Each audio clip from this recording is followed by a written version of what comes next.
Season, top season last year. Of course, Mamelodi Sundowns winning the championship. Mamelodi Sundowns dominating the league. Pirates finishing second. Of course, with a star approach, also an experienced approach from SuperSport United, who were very impressive, and that was the top three. Coming to last season also, one of the star performers team-wise, it was Orlando Pirates, which handled a good and a superb double through the MTN 8 and the Nedbank Cup, and Mamelodi Sundowns winning the championship, and of course a surprise package coming with Sekhukhune United, who were very, very impressive in their Trailblazer season. Then also coming to the relegation of Marumo Gallants and the relegation of Maritzburg United in the playoffs, and which was a very big surprise because they've been in the league for a very long time and now they got relegated, so it was a very interesting season to watch. Also from a tactical perspective, in Sundowns changing leadership, Pirates bringing in a new coach, SuperSport United bringing in a new coach, Golden Arrows continuing with co-coaching, where we see co-coaching dying out also, and we see teams like Stellenbosch also keeping consistent. Sometimes they were fluctuating, and then there was a surprise package in Richards Bay, who started off on a boom, and because of the tragedy that happened in their team, the performance led to them going down because they started on a fire, and I think they finished in the top 4 before the World Cup, and after the World Cup everything just went left and it changed their coaching structures and etc. Coming to teams like Marumo Gallants, who had a trailblazer in the CAF Confederations Cup, but it didn't give proper detail and proper attention to their league performances, which were very important, led them to going down to the Motsepe Foundation League, and that was just the season so far. And of course, who can forget Monepuleng Saleng's performances, and also who can forget teams like Kaizer Chiefs, who have been struggling in their seasons, blowing hot, blowing cold, and not having a proper direction in where they are going. Tactically, the team that I think last season was amazing was Mamelodi Sundowns. Firstly, with how they transitioned with the leadership, going from a team that was playing 4-2-3-1 with Peter Shalulile as the spear of the attack, and changing the leadership and moving into a 4-4-2 diamond. 4-4-2 diamond meaning that you have 4 midfielders, you have 4 defenders, and you have 2 strikers, but in the midfield they stand as a diamond, where the establishment of Teboho Mokoena was very vital, and finding the proper position for Themba Zwane was very, very important in that team. And having 2 strikers, which was Cassius Malula, who was the surprise package of the team, and Shalulile, were very essential. And one thing that Coach Rani Mokoena brought into this Mamelodi Sundowns was the inverted fullback. Inverted fullback meaning that fullbacks, or right back and a left back, who plays more into the central midfield line or in the central midfield space, in Mudiba and Mudau, who are more midfielders and have the characteristics of midfield, and playing with more of a purposeful style, going narrow, playing in the spaces, and a Sundowns that plays effective counter-pressing or pressing football, which was very, very, very, very, very exciting to watch in a Sundowns team. And also when you watch Sundowns, how they progress the ball, how they win the ball, how they move the ball, not wide. They play with so much narrowity, they play with so much cohesion. It was very, very interesting to watch from a Mamelodi Sundowns point of view. Another team that was exciting to watch tactically and who were blowing hot and cold was Pirates. Pirates under Jose Riviero started with a 3-4-3, which is your 3 center backs, your 4 midfielders, and your 3 forwards. They started more as a defensive team, more compact, more counter-attacking, and they didn't want to control the game through the ball, but they wanted to control the game without the ball. And as the World Cup started and ended, they changed more into a team that wants to control the game. They went to a back 4. They found their real center backs, their right pairing, and then they started playing with more also of inverted fullbacks to prevent being counter-attacked in Paseka, who was very essential for their build-ups, was essential for their midfield overloads. Miguel Tim was very essential for moving the ball more into the channels, and also using Kabelo Dlamini as a sole number 10, because last time when the World Cup before it started, they were using a double number 10. Now because they moved into 4-2-3-1, they have more of a player who can control the tempo of the team, and it was really exciting to see. And also the addition of Zuka Manja, having a target man who can play and stretch the team instead of having a stagnant number 9 in Evanga or Kwame Pepra, and having someone like Erasmus to play, and behind them was something to really look out for Orlando Pirates. So those were my top 2 teams that were tactically very strong last season. With the surprise package for this season, my side is not Mamelodi Sundowns, but Morocco Swallows, who is no longer the Swallows but Morocco Swallows, who has signed Steve Compella, and the signs that they've done so far, player-wise, personal-wise, or persona-wise, it's very good with Palane and Dilejali. And you know, Coach Steve is more of a coach of organization, and where the club is going, it's really interesting to see. I haven't watched a lot of their preseason friendlies or any preseason matches, but because of the personnel they are signing and the right people they are getting, it is a surprise package. And another one to expect this season, to see what they have for us, is Kaizer Chiefs, with the appointment of Omoli Fenseki. Seeing where they are going, I've seen their friendlies against Yanga, and I've seen their friendly against Township Rollers. You could see they were adding a lot of signings to try and give them some minutes. It's a bit slowish, but it's progressive. We'll see where they end up, because you never know. Sometimes Kaizer Chiefs blow hot, sometimes they blow cold. And what we have seen also is a team that can challenge, I could say, challenge for the title, which is Orlando Pirates, which have very good signings with Maswangai, with the likes of Ratomo coming in. It's going to be very exciting for the club, where they are going, and now they don't have any excuse to not challenge for the title and push Mamelodi Sundowns all the way to the end. So those are the 3 teams that I expect to surprise us and to give us excitement, and I am willing to watch them. Another one, it's a baby of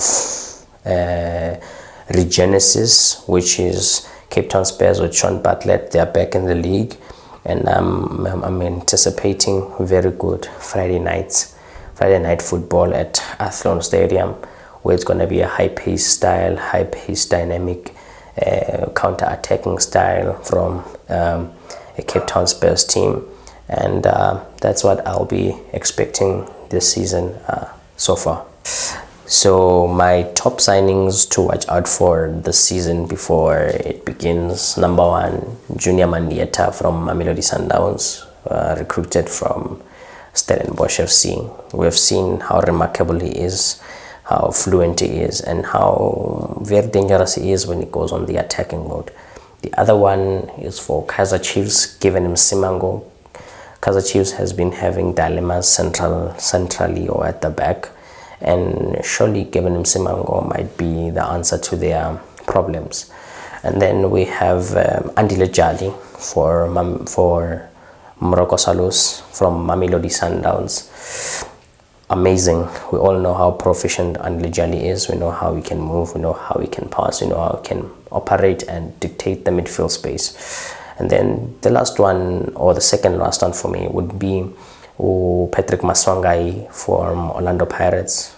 How exciting he can get from the wing, how he can play into the spaces, and what he has done also for SuperSport United. And then the last one would definitely be Terence Zugamanja from SuperSport United, who comes from Orlando Pirates, and what he has done for Orlando Pirates, and how he has an understanding with Coach Gavin Hunt and where they come from the past days of Bidvest, and how the profile of SuperSport suits him, and what he can give them also aerially, which is SuperSport's game style.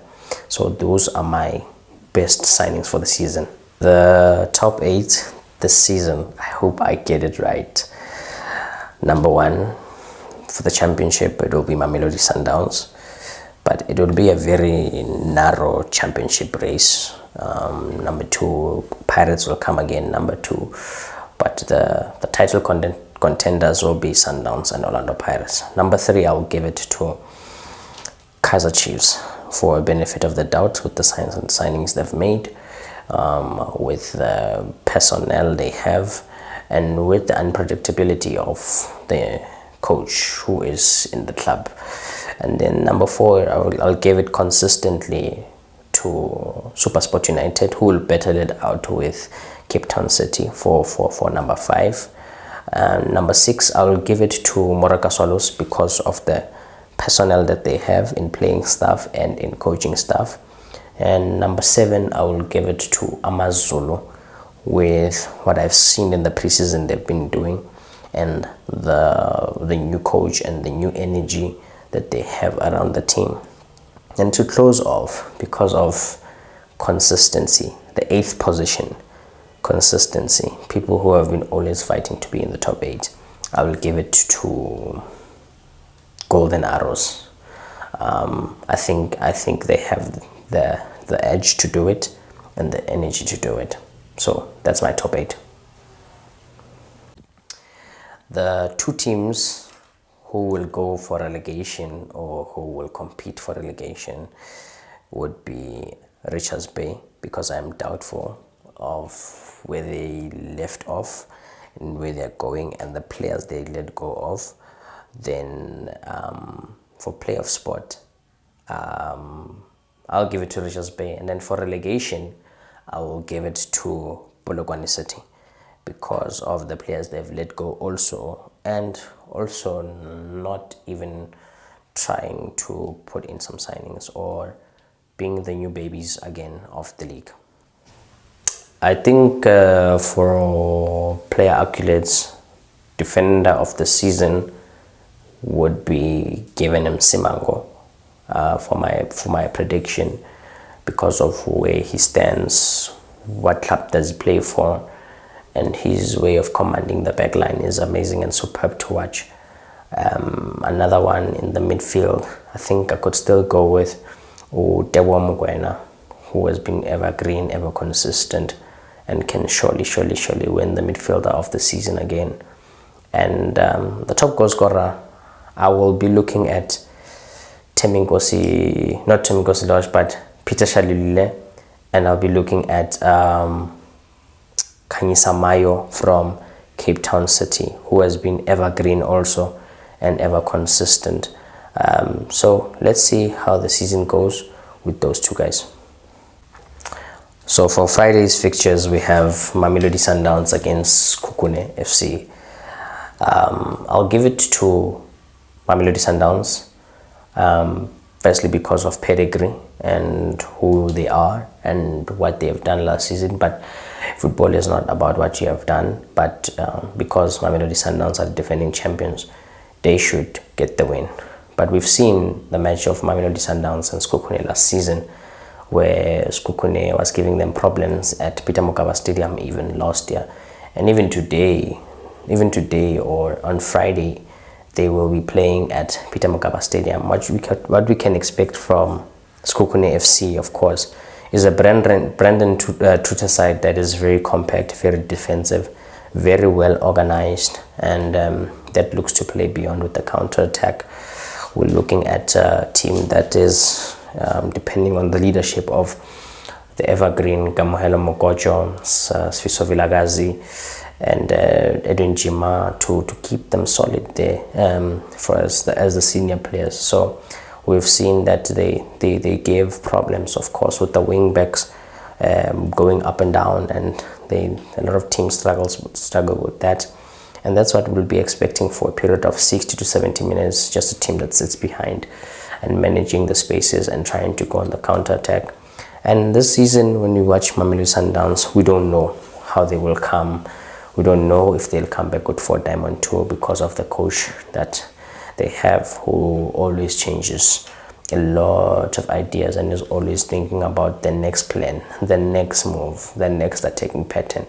But we are expecting a Mamelodi Sundowns who will still press, who will still try to dominate the ball, who will still want to overscore themselves, and will still play enterprising football. So I think with Mamelodi Sundowns and Sekhukhune, we are bound to see a good piece of action, and Mamelodi Sundowns for the win. The second game, it would be Moroka Swallows and Golden Arrows. I will give it to Swallows, because I expected them to be a surprise, as I mentioned earlier, with how they have beefed up their personnel, playing wise, and also coaching wise.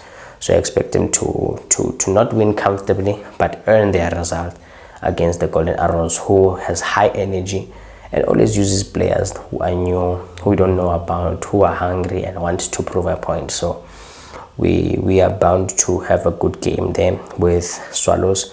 We don't know how they'll set up, but we know that they'll have the likes of Abandile Jalabo Palani, who will try to enforce the team to play more faster, more entertaining, and more organized. So that's a win for me for Moroka Swallows. And then the third game, we have SuperSport United and Richards Bay. I'm definitely giving it to SuperSport United because of what I just said about Richards Bay, that I don't see them being an enterprising team. No, I don't see them even trying to make it out into the top 10, because I see them being relegated or fighting for a promotional playoff spot. So I'll give it to SuperSport. We'll still expect the same style from Gavin Hunt, wing play, crossing in the ball, and we are expecting a lot of headers, a lot of second ball challenges, and a lot of good organization from Gavin Hunt. So I'll be giving it to SuperSport. And then we have the KZN Derby, which is Royal AM and Amazulu. We haven't seen a lot on Royal AM, but we have seen their game against Amazulu in the Prince Mangosuthu Mayoral Cup, and we have seen what Royal AM is trying to do, but they're still working in percentages. They play percentage football, but because of Amazulu versus Royal AM at Royal AM's place, I will go with an Amazulu draw, in what Amazulu have shown me in the preseason and the players and the personnel that they have. So I'll give it to them with the draw. And then the final game of Saturday, I will be watching Stellenbosch versus Orlando Pirates, and it's an away game, and it's at Cape Town, and Cape Town is very windy. Teams like Orlando Pirates struggle very well there, but because of the signing and the personnel that they have, because of what they can do and what we have seen they have done last season, and what fans expect and what I expect them to do, I think Orlando Pirates are going to win the game. Not comfortably, because Stellenbosch are well known to be a team that attacks with the counter attack with Aborenas. So I expect them to execute certain few shaky counter attacks against Orlando Pirates, and I expect them to give Orlando Pirates a run for their money. But with Pirates, we're expecting a good dynamic team, a team that controls the ball, a team that will play entertaining, attacking, fluid football. So that's what I'm expecting from this Pirates and Stellenbosch game, and I'm giving it to Pirates. And then on Sunday, we have TS Galaxy, the Rockets versus Cape Town Spurs. With this game, I'm going for a draw. Number one, because of the reason is Cape Town Spurs are the newbies of the league, and number two is TS Galaxy have released a lot of players in their team. They've sold a lot of players, so they're trying to recoup themselves. So it's going to be a high scoring draw, I predict, probably 2 goals per team. So that's what I see. And then on Sunday we have Cape Town City versus Polokwane City at Cape Town. I foresee Eric Tinkler winning that game and Cape Town City getting the victory. So I think Cape Town City for the win because of the personnel that they've hired, number one. Number two, in the framework that Eric Tinkler wants the team to play, which is enterprising football, organized defense, reinforced midfield also with a lot of sharp attacks. So I expect them to win comfortably against Polokwane City. And then the last fixture would be Kaizer Chiefs versus Chippa United. Because of where I've placed Kaizer Chiefs to finish at the end of the season, playing against the Chippa United that has brought back Morgan Mamaila as their coach, and we've always known that Morgan Mamaila, when he comes into the team performs. It will be a hard run for their money, Chippa United, because it's Kaizer Chiefs and the fans expect more and the coach wants more from their players. And I think that I can give it to Kaizer Chiefs because it will be a very difficult season to start with the losers Kaizer Chiefs, knowing that the second game is Mamelodi Sundowns. So it will be a confidence booster for them to know that if they win this game, they are bound to challenge in the next game.